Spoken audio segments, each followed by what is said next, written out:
Morning guys, it's Monday the 26th of February. Tailgate laid out real nice. I came back this morning and I just had to go over it with some 1500 real quick and nib all the dirt out of it. There was a lot of trash in it. That'll teach me not to clean the shop floor. At any rate, I'm going to get this wiped off here, get some of the water off of it, and start compounding and buffing it. I went over to 1500 on the DA with a soft interface pad and took all the dirt out of it, and then took a Merca Abralon 2000 and went over it with that. So the dust turds are out of it. There wasn't a lot of peel in it. I mean, the 1500, I think I spent all of about 8 or 9 minutes on it. I had to keep stopping and getting the dirt off of the DA disc.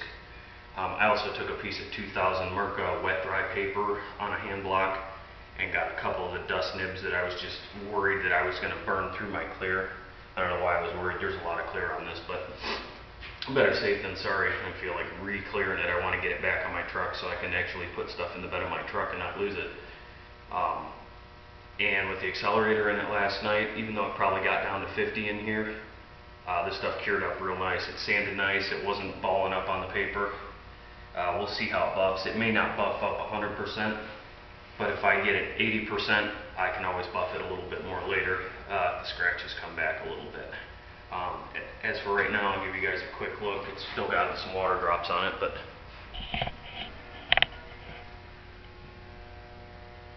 it's just a dull finish right now because I sanded all the peel out of it with that 1500 and 2000. So it really didn't turn out bad. I'm happy. That was easy squeezy lemon peasy, let me tell you. It went quick. Definitely speeding up my process. One thing I may do is I'm almost out of the clear that I'm using now. I may switch to a 30 clear like the Matrix or some other kind of speed clear. The accelerator helps it, but I'd like to be able to use something that's going to cure it a little bit quicker. I'm not doing overall stuff. I'm just doing panel stuff, so excuse me when I do have to cut and buff it. It kind of sucks having to wait overnight or longer to cut and buff when I want to get them in and get them out, especially with work too. I don't have time to let something sit, and I need to collect money for my pop fund, as HPR would say. So let's wipe this off real quick and I'll get onto it here. I'm really liking this Matrix hat. I didn't like it at first because it's one of those hats that has that mesh inside of it so it doesn't lay back like a regular bulk hat, but I'm starting to like it. It's a comfortable hat, I'll give it that. And I'm not really a big hat guy, but as far as keeping stuff off your head when you're working, it works out pretty good. So saw Tom made it alright down to Darren's house in Florida. That's pretty cool. Looking forward to seeing those guys. I was a little shocked too when I watched the video, as I'm sure some of you guys were. I watch Tom's videos, all the time when he puts them up, and I didn't realize how tall he was. It's funny how you see somebody on camera and they're walking around with it, aiming it at themselves, talking to you. You don't realize, what that person exactly looks like till you see somebody else filming them or meet them in person. So that was kind of funny. I'm a short little guy. I'm only 5'10". But I give her hell. I get done what I can. I don't let that hold me back. I don't do a lot of roof painting without a step ladder, we'll put it that way. Alright. I've got my small buffer here, my little 3-inch pad, and I've got my heavy cut compound here. I like this little pneumatic buffer. I hate taking out the big electric buffer for something small, and even on some of the bigger stuff, it forces me to slow down and make sure I have it actually buffed out instead of hurrying up and going over it with the big pad and then wiping it all down and going, oh well, that wasn't enough. So we're going to give this a little go around here real quick.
I think it's still a little soft.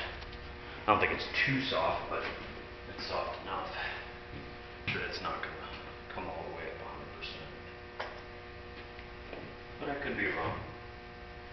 I probably should have let this sit most of the day and then got it later on, but I was anxious. Yeah, I guess if it doesn't buff up, I'll buff it later. It's just easier to do without all the emblems on it and all that.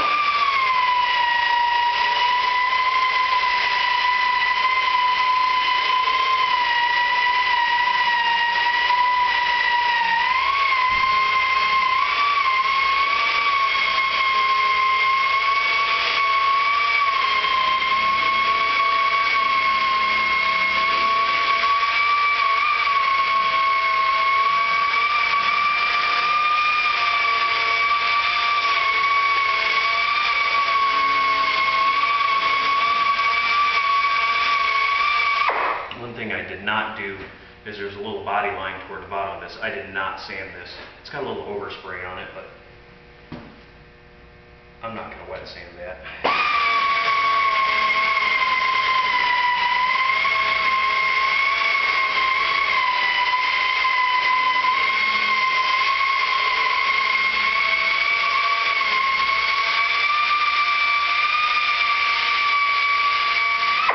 Definitely want to be careful around your edges so you don't burn those.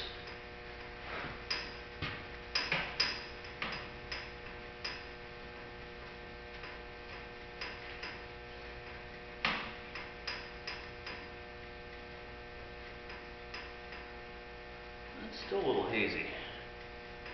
Yeah, I think she's a little green yet. She's going to take a little more buffing.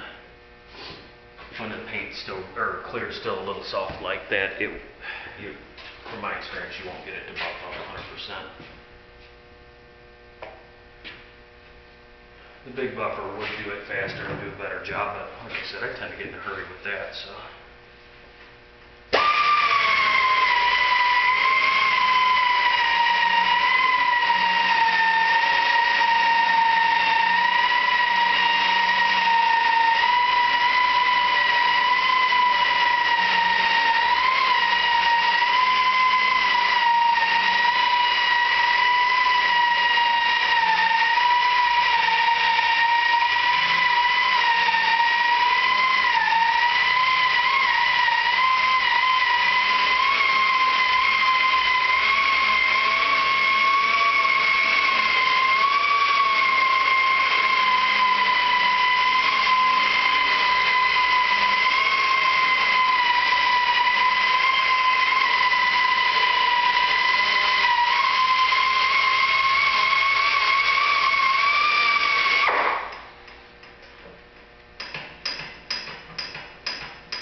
Try not to knock this thing off the stand. I set it the other way from the way I had it yesterday, so I could get around the whole thing and not be leaning over it. I could put it back on the truck, but I don't feel like cleaning compound sling off my truck. Doesn't bother me if it gets on the floor. Yeah, that's doing okay.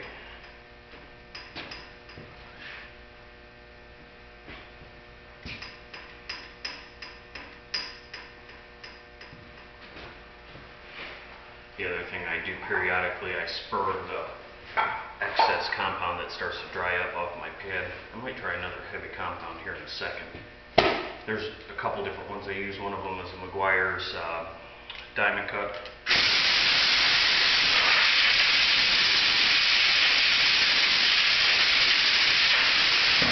Which works pretty good. The other one is a company called Sun Gold, and that's made locally here in Ohio, I believe. It doesn't work too bad, but the Sun Gold tends to dry, the compound tends to dry up quicker. Not like the more expensive compounds like the 3M compounds and stuff like that. They tend to stay wetter longer.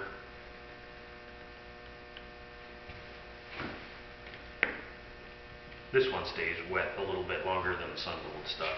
They both cut nice, it's just the sun globe gets dried up. And it's not really good to mix your products on your pad. You should probably clean them before you use them again. This Diamond Cut McGuire's is a diminishing abrasive compound, so it starts to get more into a polish after you buff longer on it.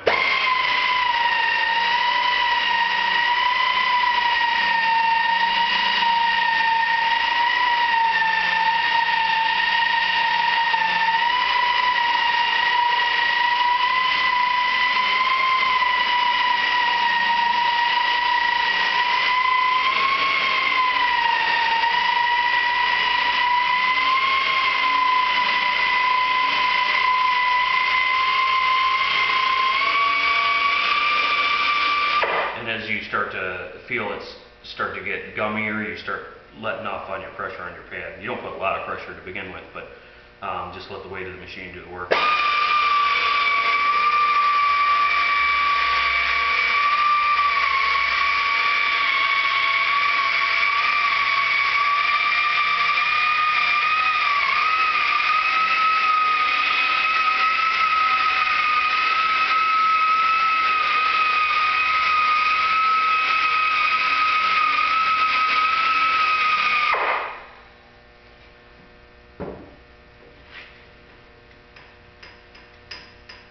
That's more better. The sun gold stuff works better on something that's cured longer. Wire stuff works nice on this. Stuff that's just had like an overnight cure. So I'll give you guys a quick peek at this. I definitely got some work cut out for me here getting buffed up, but nothing too terrible.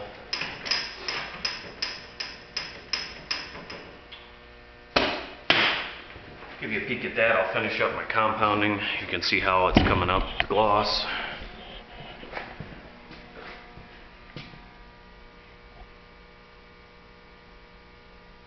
Back up, camera doesn't want to focus. And I'll walk over toward the, you can see where it's still hazy over there.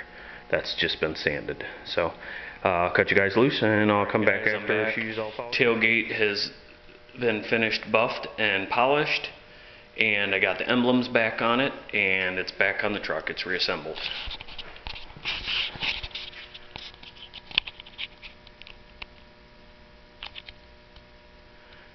Turned out really good. I got a couple scratches. I used some 2000 on a soft pad to nib out a couple pieces of dirt, and those scratches are still in it.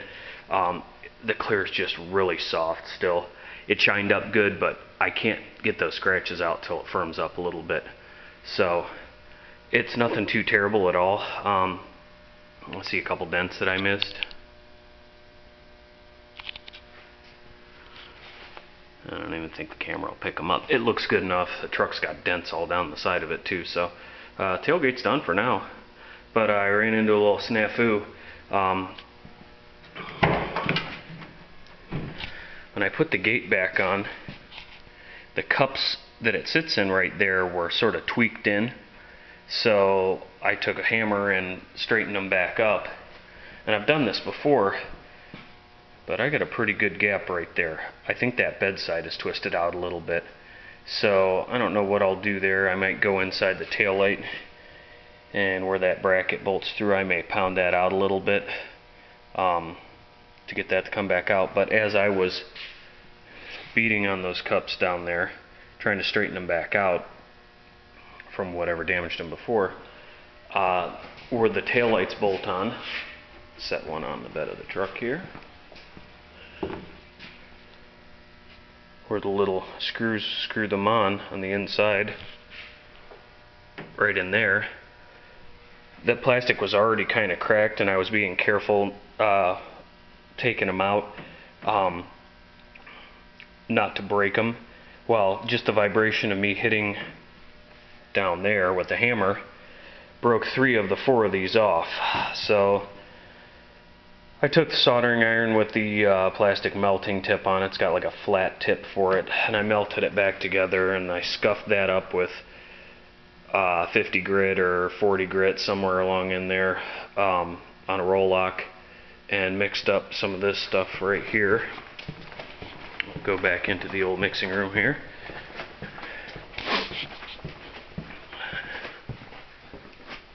This is what I use to repair plastic with.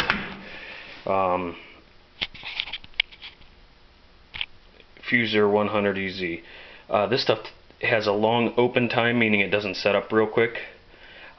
It works great for repairing SMC, like bumper covers and stuff, especially with that new Magna Stitcher thing they have out that has an attachment where it looks like it welds like a little barb or a staple into the bumper to hold the split together. That's not a preferred method. I mean, putting a new bumper cover on is a preferred method if you're getting into that, but for quick and easy, that works pretty good, and I used that. And I think Slow SRT was talking about mixing up panel bond adhesive or something last night, and I don't have any mixing tips, and I do the same thing. I squirt it out on a mixing board and mix it up that way, and then I took an acid brush and I dabbed it on there with an acid brush. So we're going to see if that works out. I really don't feel like buying a set of taillights. I'll look on eBay or somewhere and see if anybody's got a used set on there, but the plastic just gets old and brittle, and it just splits right around, you know, it spider cracks in there, and then they start to press out, and just the shock of me hitting it with a hammer destroyed it. So alright, there it is. We're outside now, and turned out pretty good.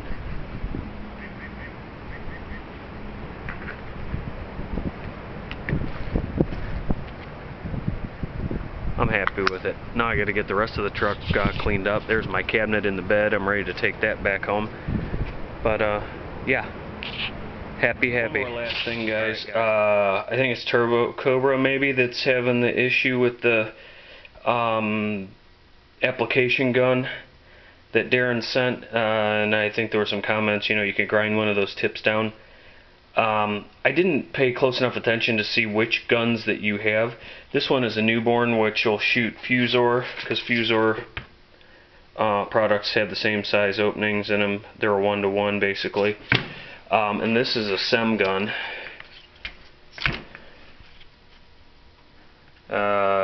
Part number 70029. This gun's pretty spanked. It's got a lot of stuff on it, but the SEM gun, I don't know if you can see, both those are the same diameter. Now, that being said, if you have a gun like this newborn gun, they usually, if it's not missing, have a smaller tip that's on the end of the plunger handle, and those just clip on there. That's interchangeable, and those are also on an eccentric, and I'll show you what I mean. If I can get it off. Hold on a second. Sorry for the shaky cam. See how the attachment point is on the end of it, so you can spin those on the plunger to wherever they need to be. And the same thing with the bigger ones. If you can see, those are also off-centered. So if I spin that, I don't know if I can spin it, it's been a while. Well, actually the whole rod spins. But you can spin those around. Well, I'm sorry, you can spin the round one around. The one on the right here. That will spin and they will come closer together or farther apart. And the same thing when you put this different plunger foot on there. That'll work. So I don't know if that helps anybody out. I don't even know if you have this gun, but I thought I'd throw my 2 cents in there. If it's worth anything, use it. If not, go with whatever you gotta go with. So good luck.